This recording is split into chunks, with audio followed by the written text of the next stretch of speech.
Hello, welcome to TTales. This story is called Painting. I first heard about the painting through an old friend, a friend who mingled with high-ranking people, the kind who operated in the shadows behind politics and science. He told me about a painting that changed every day, exactly at 10:23. It didn't matter where it was, what lighting it had, or if anyone was watching. At precisely 10:23, the image changed. They had found the painting in an abandoned house in northern France, far from civilization. The house had stood empty for decades. No one knew who had once owned it, but documents from the 1800s pointed to a family with ties to the art world. The painting hung alone on a cracked wall in what had once been a grand salon. It had a simple frame, no signature, nothing to reveal its origin.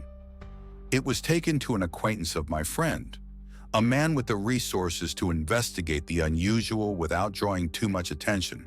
He had his team of researchers analyze the painting.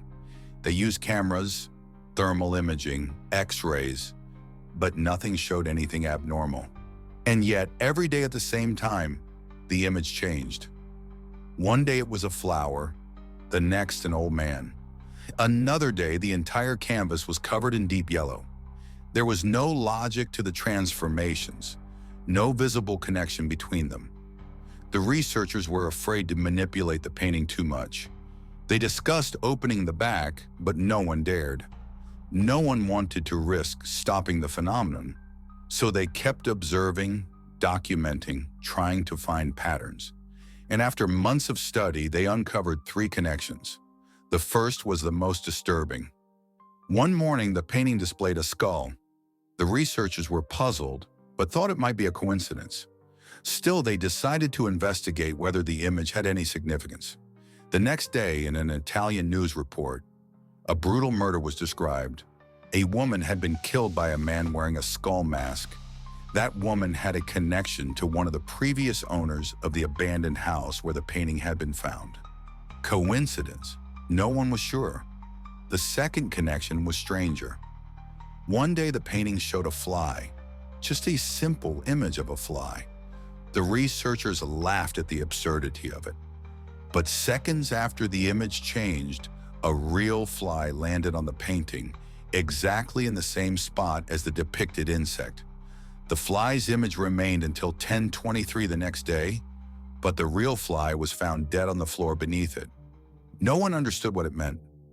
The third connection was the one that made them truly fear the painting. One morning at the usual time, the painting changed to an image of an object they didn't recognize. It looked like a primitive weapon, something constructed rather than a finished product. That same evening, Italian news reported a man who had built his own shooting mechanism at home and tried to take his own life with it. The researchers saw the images in the news report. The weapon was identical to the one shown in the painting. By that point, most of them were ready to abandon the project. They no longer wanted to understand. The question was no longer why the painting changed, but what it knew. How could it know things before they happened? And most importantly, was there a way to prevent what it showed? But there was one more thing, a detail no one wanted to talk about. One of the researchers had, late one night, tested an idea. He had stood in front of the painting precisely when it changed, as if daring it to react to him. The next day at exactly 10:23, the painting showed a face, his own. 2 days later, he was found dead in his home. The painting was removed. No one knows where it is today, and honestly, no one wants to know. Thanks for listening to this story. I hope to see you next week. Take care.